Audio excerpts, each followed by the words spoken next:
Hello, I'm Marilyn, and welcome to Lead Your Day. Down to earth chats with fascinating people, dotted with short, inspirational episodes from me, all with an inside out approach to not just growing your business, but being the conscious leaders our worlds are absolutely craving to follow. In a nutshell, I empower women to lead, and that starts with leading your day.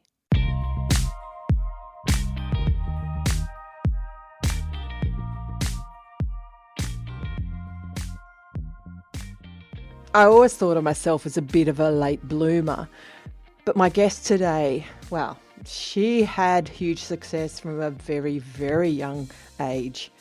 She had a real estate company at the age of 19. And when her country went through a major housing crisis, she learned how to rebuild herself to a seven-figure business even at that young age. She's now known by her friends as Buddha in a Benz, and she's got an amazing inside out philosophy that she really lives by. She's the founder and CEO of Catalyst Group. She also has her own consulting programs for female changemakers, and she is a Stevie Award winner. Please enjoy this conversation with Stacey Barenfuss. So welcome to the show, Stacey. You're sitting there with a scarf and all chilly. I'm sitting here in the heat of Sydney. Look, the world's gone crazy in the last 18 months, and the temperature and the weather. What part of the US are you in, and you experiencing all of that? Yes, yes. I know the weather has been absolutely crazy. I'm in the northwest region of the United States in Idaho, and we just had the record really like dump of snow that I mean we have snow consistently, but I think it was the most snow we've received on a single day since in like Wow. 120 years or something like crazy like that. So Wow. it's nuts. And I imagine Idaho is quite flat, so you can't sort of go out. Is it flat? You can't go out skiing or anything. It actually is. We're in the Rocky Mountains, so it Okay. isn't Excuse all my flat, ignorance. but no, it's not at all. There are absolutely areas of desert. So yeah, you are correct in parts of Idaho being flat. But yes, you can go for a couple hours away from where I'm at and go skiing and then come back to the desert, more flat area where you don't have snow every day. Well, welcome to the show, and I'm excited to talk to you about a number of different things because you had success at a really young age, like 19. You were doing super well, and you're still young. But I mean, where did it all start? I mean, did you have dreams of? I love getting under the skin of people who have had.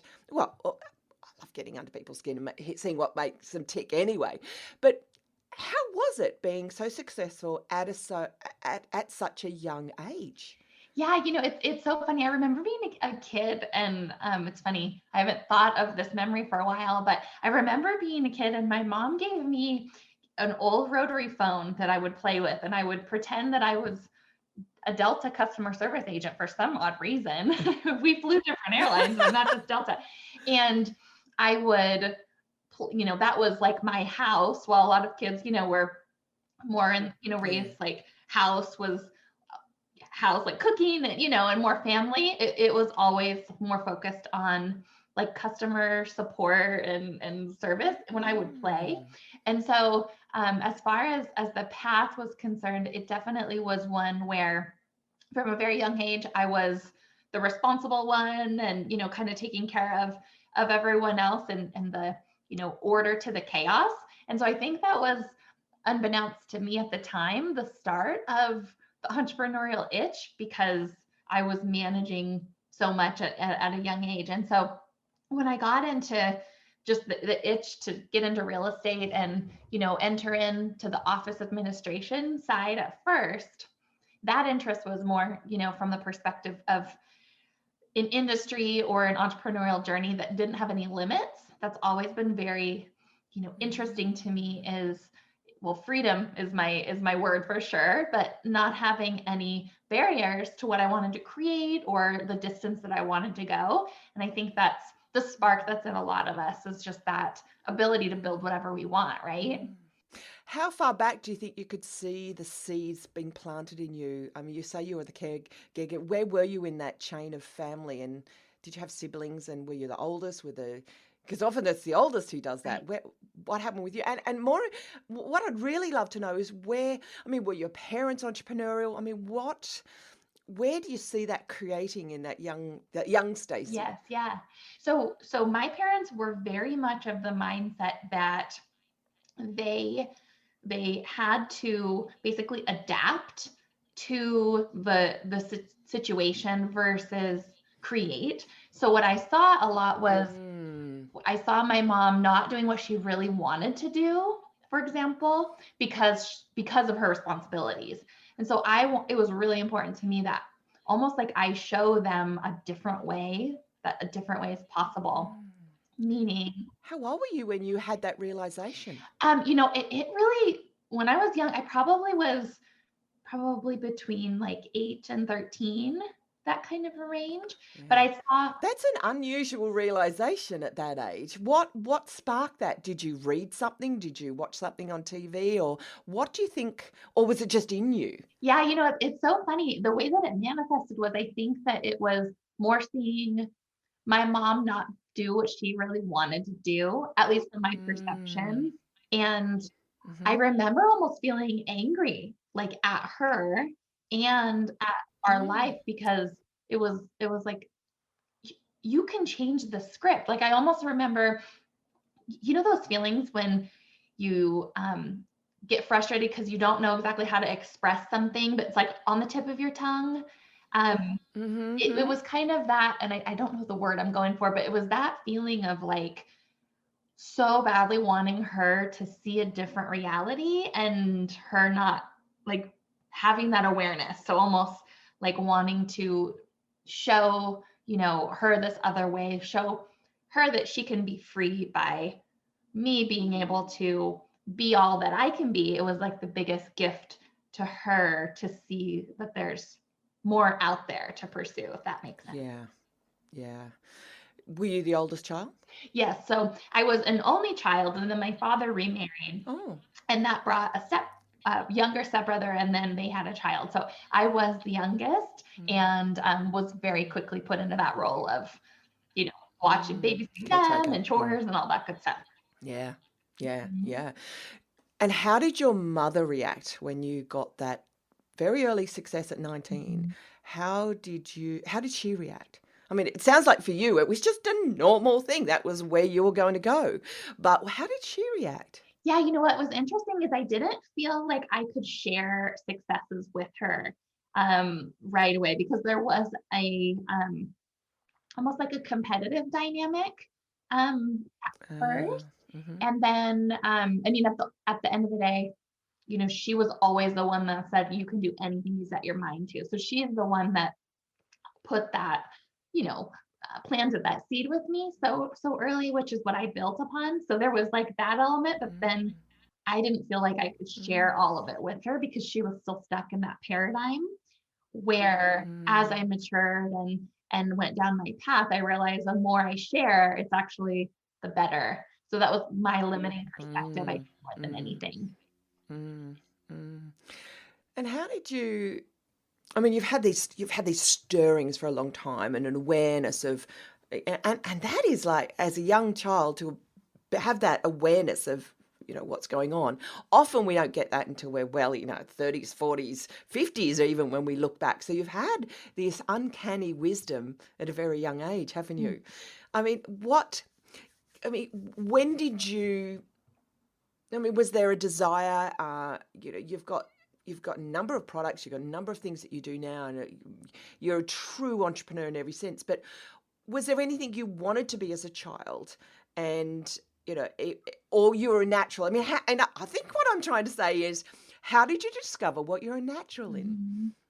Yes, yeah, that's such a good question, because it's actually not connected to what I wanted to be, because I wanted to be a ballerina and an Ah, air traffic a controller. ballerina. You look like a ballerina. You have that grace. Oh my gosh. Um, but I think that the what people kind of joke about now, and it's like the Stacy magic, as like my friends call it, and people that know me call it, which is like that ability to cut through the noise and see the route to get to the result, no matter what limitations are there, and actually figure out the resources to make literally anything happen. And, I look at my childhood and like, at what point did that connect? And it's so much about, survival of the fittest of when I was growing up. It's like, it was super confusing. Nothing was like upfront or clear. Like I didn't know how to win with my parents. So I had to create that like persona, or if you will, like create that reality for myself rather, of like, of who I am, what that looks like. And so I think that in that pursuit, that connected me back to that wisdom, or that, piece that no matter what it's been, it's always been that like baseline. Whether it's the real estate company, it's like, if our clients want to buy and sell a house, we are there to make their dreams come true. Like, on the consulting side, we are there to guide women to, realize that whole success versus, success in one area. So just whatever that is, I think connecting back to that core in me. I can see now that a lot of what you talked about, truth teachers, inside out, succeeding without stress, those things, you've had some hard knocks or seen hard knocks to get there. So you said also your friends call you Buddha in a Benz. Tell me about that. Oh my gosh.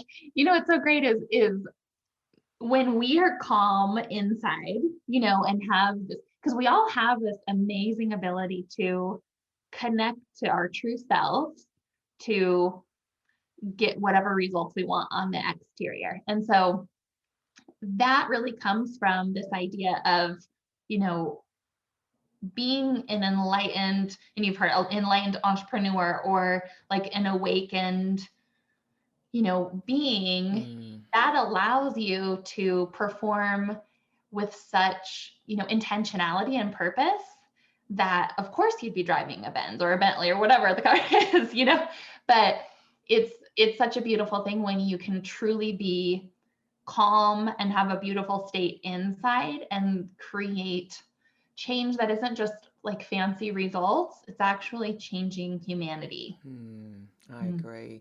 Yeah. Did you have to work at that, or was that something that, I was reading a beautiful quote on your social media. It says, being present isn't something you should hope to be. It is required.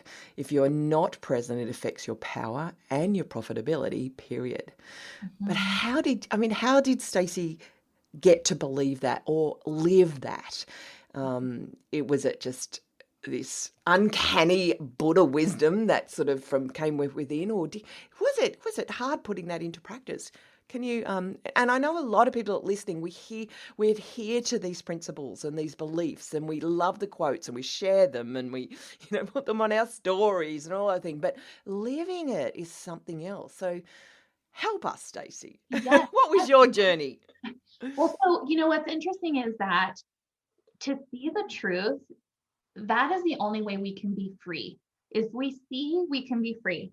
So if we can see the truth that we're not present, that we are broken, that we are fragmented, which was my story, is I had to see that I was so fragmented. Like there was so much hurt and programs and confusion, all of that.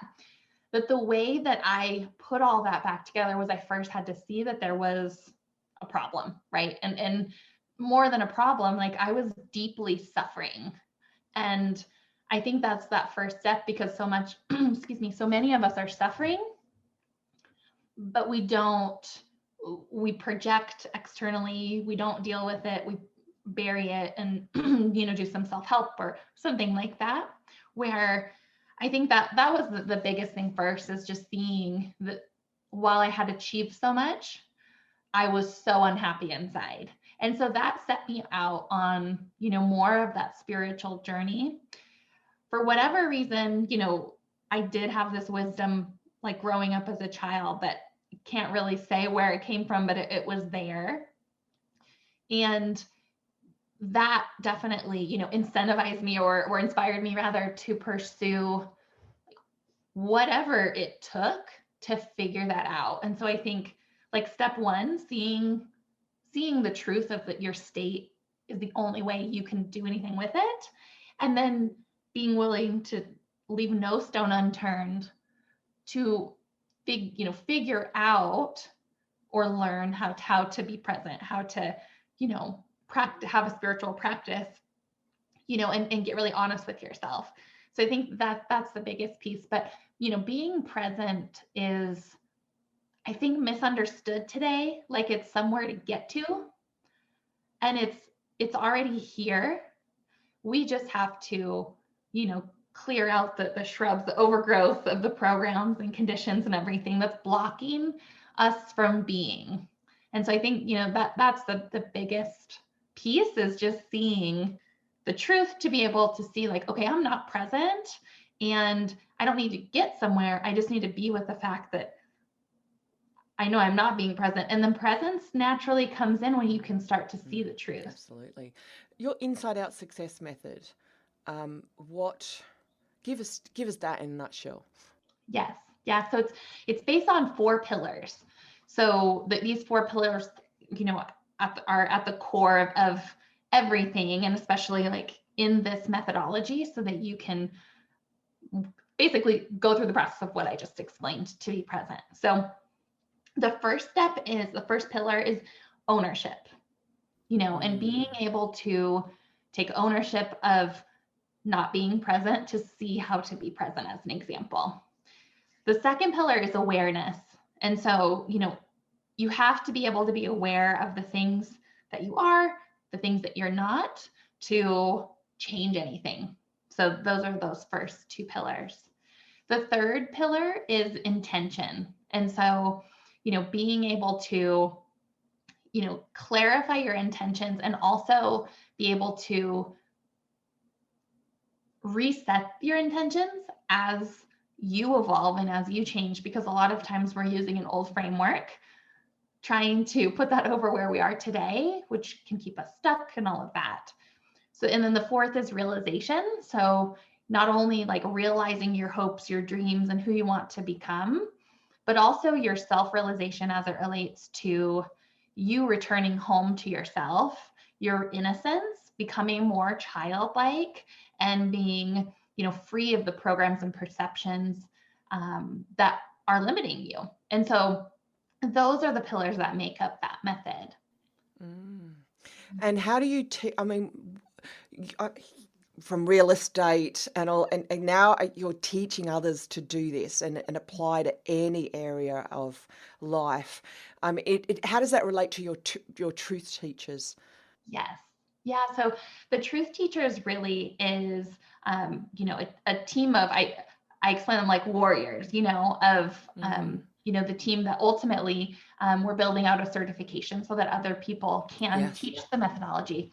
But the truth teachers is really, to smash the shackles of suffering. And what that means is to shine the light on the truth so that people can see where they're not present, how to be present, and really take a look at the programs. A lot of times they're hidden, they're subconscious, that are holding you hostage, that are showing up in maybe failed relationships, or, not, you're growing in your business, but you keep hitting the same ceiling. A lot of the repetitive experiences that people have, we take them through that methodology to really take ownership of where they're at, but furthermore, implement with them a higher level of awareness and consciousness so that they can move very quickly and see these things so that they can rectify, build, and scale what,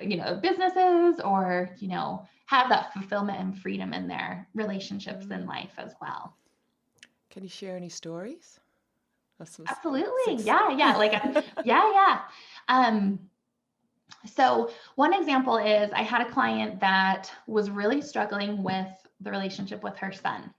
And it was a situation where, she'd really tried everything. She, had gone to so many events and conferences and all of that, externally trying to fix the problem. And the problem was, like, if I could say at the core, is he was not behaving the way she thought he should Yeah. at his adult age. And there was some enabling going on. But at the core, it was, expectations. So I took her through an intensive, because that's one thing about the methodology is it's all customized, because much of it is channeled where it's not just one size fits all, obviously, because we're all different. And so taking her through that intensive, what we were able to identify is her hurts from how her father raised her, and that high good girl, high like expectations of what it means to be a good girl, and a lot of guilt that was still unresolved. She was projecting on her son, and so she could not experience him for who he was, because she had those shackles of expectations and missed, basically, disappointments. I can't ever make my dad happy and all of that. So we cleared all of that, and she actually had not had a relationship with her father as we were working through this. It was very surface level.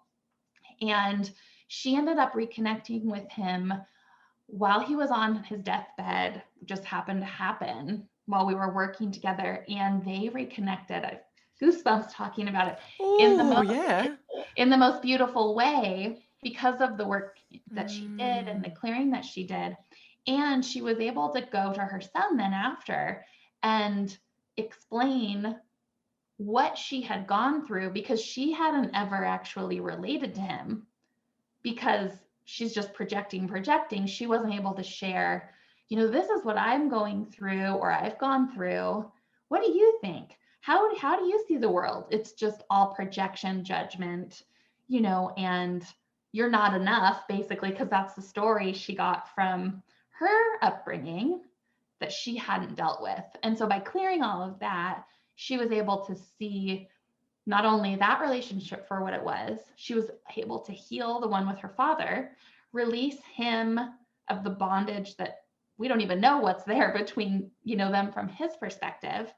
And then she was able to start looking at her life from the perspective of, what can I do next, in like curiosity versus victimization, and everything's happening to me and it's not how I want, and is now thinking about starting a new business and all of that. So that's an example, one of the client stories. And how's the relationship with her son?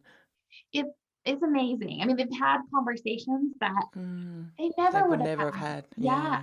And I think more than anything, she's free, where that responsibility that as women we carry just naturally, of making sure everyone's good and everything's okay, and we're the caretakers.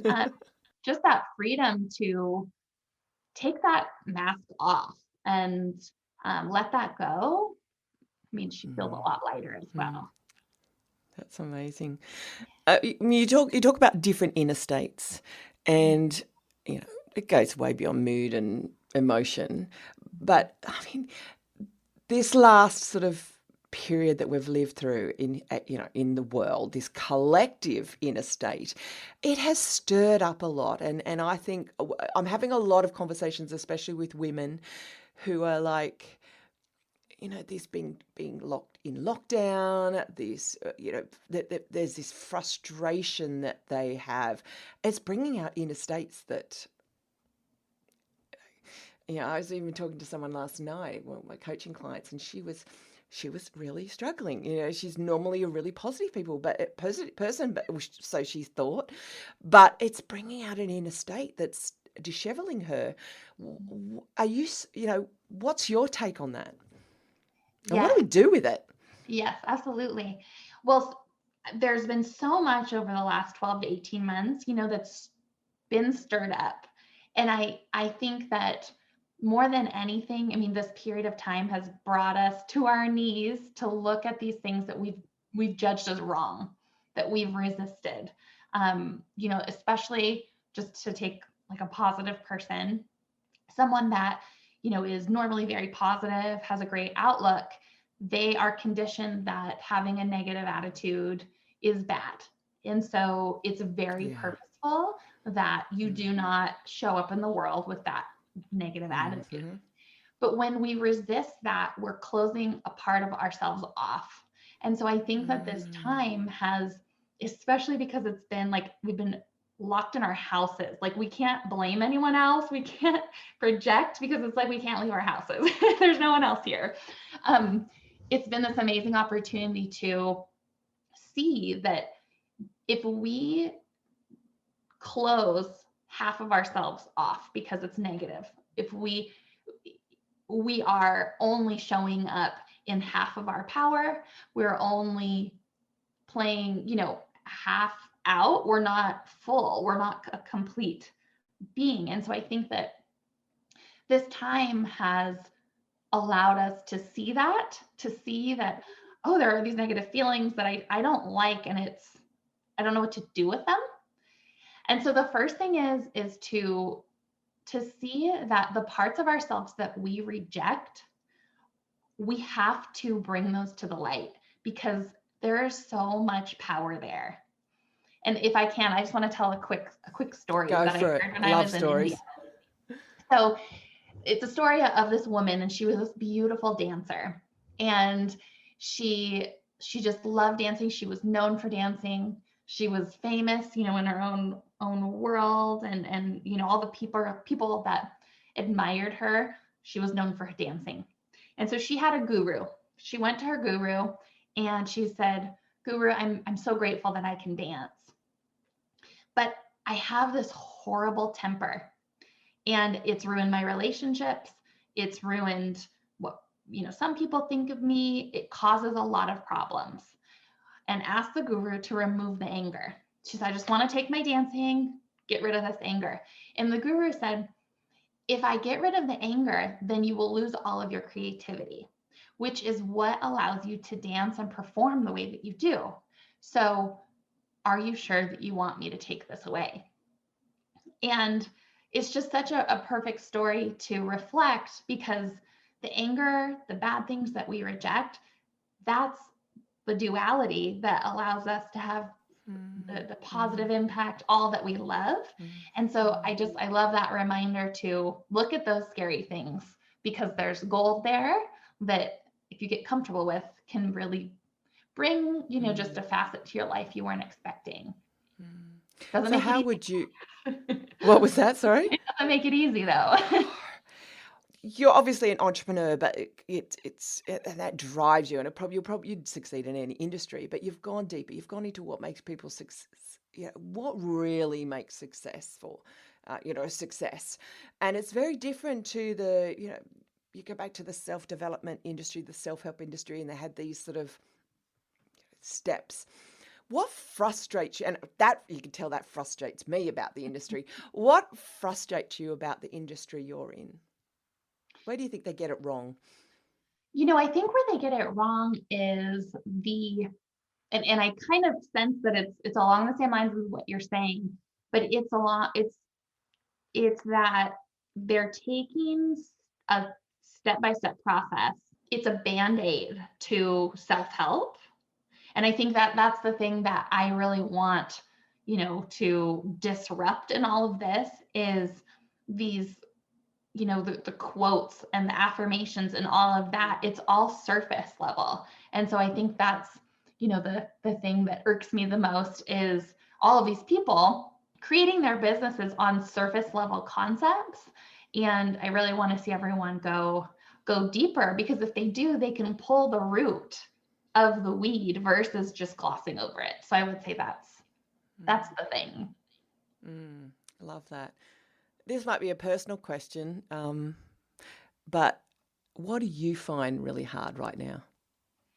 What has been the most challenging thing for me, like right now, is, transitioning out of my real estate company that, I started 15 years ago. It was my identity. Like there was so much stuff like that I had no idea that I had to detach from.